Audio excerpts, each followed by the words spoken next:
한강입니다. 미국의 역사 1, 자유를 찾아온 사람들에 대해서 이야기하도록 하겠습니다. 우리가 지난 챕터에서 미국과 다른 나라, 특히 유럽의 객관적 힘을 비교했고 그 역사적 배경을 프랑스 혁명과 미국 혁명에서 찾아보았습니다. 이제 미국을 세운 사람들이 정확히 어떤 사람들이었는지 그 특징을 좀 살펴보도록 하겠습니다.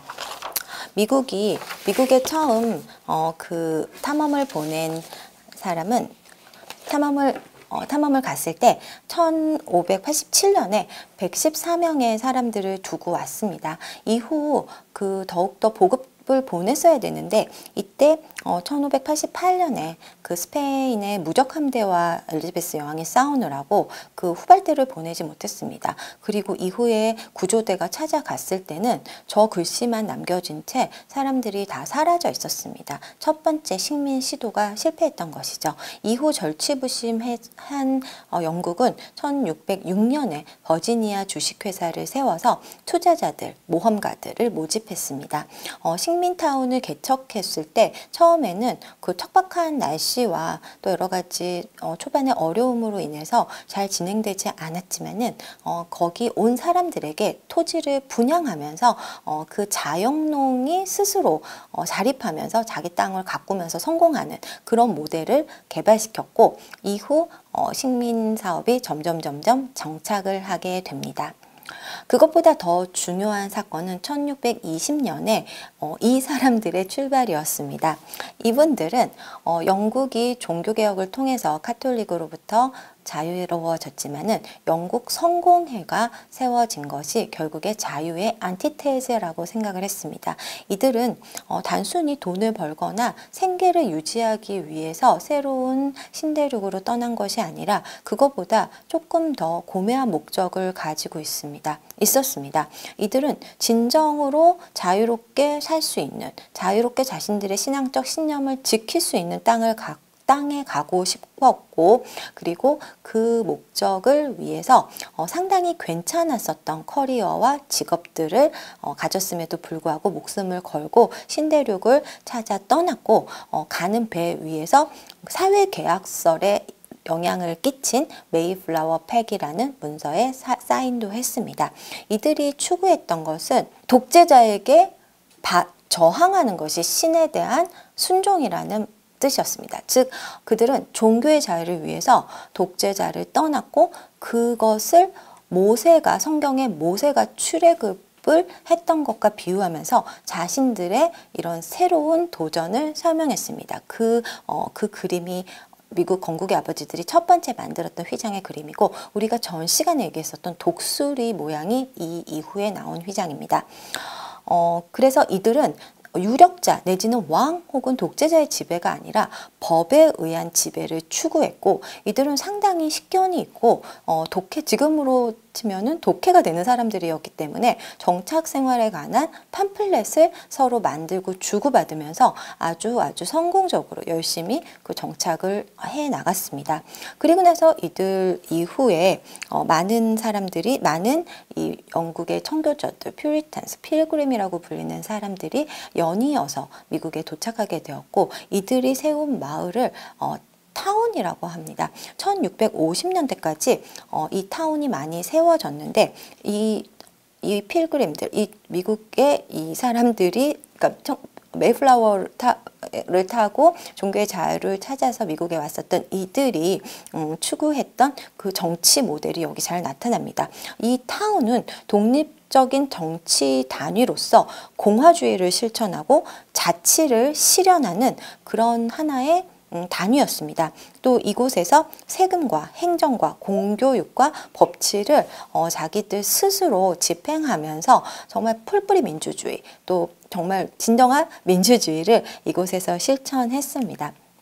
신앙적으로 독실하고 열심히 일하고 정치적으로 의식을 가지고 그 타운 정치에 열심히 매진했기 때문에 이후 상당히 그 번영을 금방 이룰 수가 있었고 이 정치를 스스로 한다는 이들의 신념과 라이프 스타일은 아까 말씀드렸던 토크빌의 관찰에 의하면 미국 사람들은 늘 정치를 얘기하고 정치를 한다. 이것은 프랑스 사람들이 철학을 좋아하고 얘기하는 것과 다르다는 평가를 낳게 했습니다.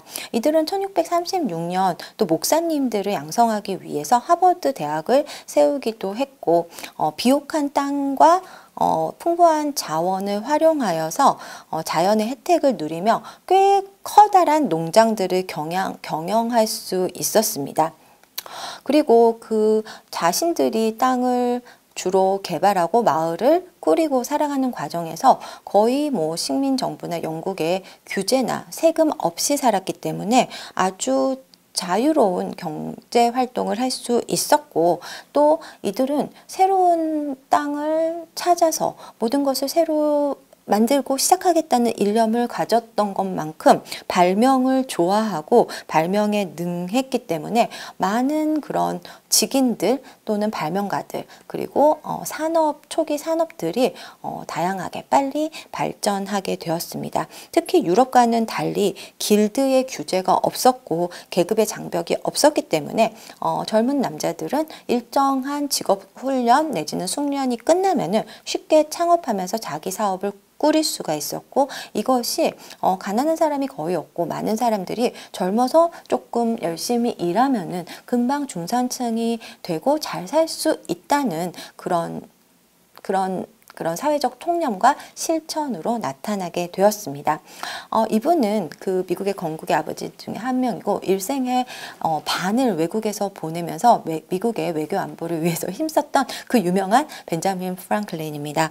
벤자민 프랑클린은 여러모로 정말 외교도 많이 했고 발명도 많이 했고 일기도 잘 썼고 또 건국에도 크게 기여했는데 이분이 또 유명한 것 중에 하나가 10몇 명의 형제 중에 막내였다는 것이고 80명의 조카를 뒀다는 것이었습니다.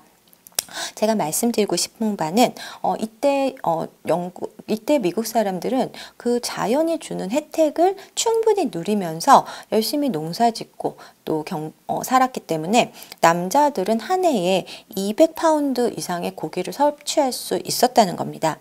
북한이 아직도 이 밥에 고깃국이라는 꿈을 이루지 못한 것과 너무나도 큰 차이 아닙니까? 그래서 그 미국 사람들 영양 상태가 좋았고 당시 영국 사람보다 키가 2인치 가까이 컸다고 합니다. 또 이렇게 다산을 할 수 있었고 큰 가족을 꾸릴 수 있었다는 것 역시 건강과 영양과 보건 상태가 좋았다는 점을 의미한다는 점에서 미국이 초기부터 누렸던 그 번영을 확인할 수 있는 지점이라고 생각을 합니다. 열심히 일하면 부자가 된다는 그런 신념, 정치 경제적 자유에 대한 믿음, 그리고 그것에 대한 실천, 그리고 속박 없이 자신의 꿈을 이루고자 하는 그런 라이프 스타일로 인해서 미국은 2차, 3차, 4차 산업혁명을 이끌면서 부단히 발전해 왔고 지금의 그런 국제적인 지위 또 힘을 갖게 됐다고 볼 수가 있겠습니다. 더 많은 사람들이 아메리칸 드림을 꿈꾸면서 미국에 왔습니다. 어떤 이들은 종교 정치적 박해를 피해서 왔고 어떤 이들은 지주의 횡포를 피해서 어떤 이들은 감자기근 때문에 오지 않았습니까? 어쨌든 간에 더 나은 미래와 삶을 꿈꾸고 자유를 찾아서 목숨을 걸고 내가 살던 그런 땅과 친척을 뒤로 하고 여기 왔고 실질적으로 우리가 온 곳은 다르지만은 앞으로 지향하는 그런 미래는 더 번영하고 자유로운 그런 미래라는 그런 확신을 가지고 열심히 일했을 때 대부분 더욱더 잘 살게 되는 자식들에게 더 좋은 미래를 안겨주는 그런 꿈을 이뤘다고 볼 수가 있겠습니다. 즉 개인의 자유, 정치 경제적 자유, 또 특히 소유라는 소유권이라는 그 자유가 인간을 어떻게 독려하고 어떻게 열심히 일하게 하고 또 어떻게 더 많은 사람이 더욱더 번영하고 잘 살기를 위한 꿈을 이룰 수 있는 환경을 제공하는지를 보여주는 역사적인 케이스라고 생각합니다. 제가 좋아하는 영화입니다. 톰 크루즈와 니콜 키드만의 리즈 시절을 볼 수가 있는데 땅을 가진다는 것, 또 새로운 곳에 도전해서 정말 그 신분 제도가 없는 곳에서, 왕이 없는 곳에서, 노블이 없는 곳에서 정말 살아간다는 게 어떤 그 당시에 의미를 가진 어떠한 인류의 오랜 꿈이었는지를 보여주는 좋은 영화라고 생각합니다. 여러분 기회 되시면 한번 보시면 좋겠습니다. 이번 강의 여기까지 하겠습니다. 감사합니다.